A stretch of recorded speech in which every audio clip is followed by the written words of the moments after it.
ஹர ஹர சங்கர ஜய ஜய சங்கர ஹர ஹர சங்கர ஜய ஜய. சில குழந்தைகள் எல்லா வகையான செயல்பாட்டிலும் படு சுறுசுறுப்பாகவும் படு சுட்டித்தனமாகவும் ஆர்வத்தோடும் ஈடுபாடு காட்டும். அதாவது பாட்டு, நடனம், விளையாட்டு, பேச்சு திறமை, விதண்டாவாதமாக கேள்வி கேட்கும் திறமை, இப்படி படிப்பை தவிர மற்ற எந்த விஷயங்கள் இருக்கின்றதோ அந்த விஷயத்தில் எல்லாம் உஷார்தான். ஆனால் படி என்று சொல்லிவிட்டால் போதும், நிற்காமல் அந்த இடத்தை விட்டு பறந்து சென்று விடுவார்கள். அப்படி இல்லாமல் எல்லா விஷயங்களிலும் ஒரு குழந்தை சகலகலா வல்லவனாக இருக்க வேண்டும். அதுக்கு தெய்வத்தோடு அனுக்கிரகம் நிறைய தேவைப்படும். அதற்கு என்று சில பரிகார பூஜை எல்லாமே இருக்கின்றது.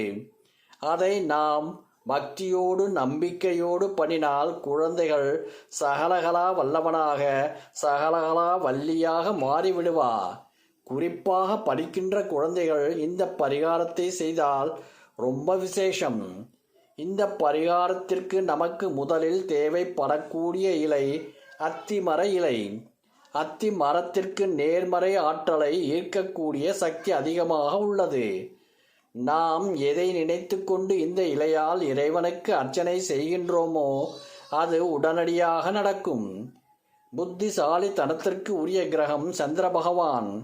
சந்திர பகவானுக்கு உரிய சமித்து இந்த அத்திமரம்.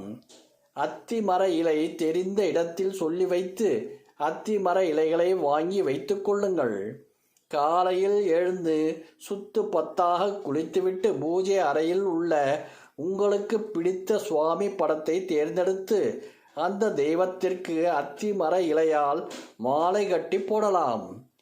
அப்படி இல்லை என்றால் அத்திமர இலைகள் வைத்து அர்ச்சனையும் செய்யலாம்.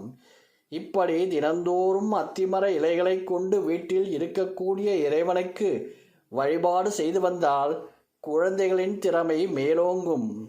மறைந்திருக்கும் திறமை வெளிப்பட தொடங்கிவிடும். நம்பிக்கையோடு செய்து குழந்தைகளை சகலகலா வல்லவனாகவோ சகலகலா வள்ளியாகவோ மாற்றுங்கள். ஹர ஹர சங்கர ஜய ஜய சங்கர ஹர ஹர சங்கர ஜய ஜய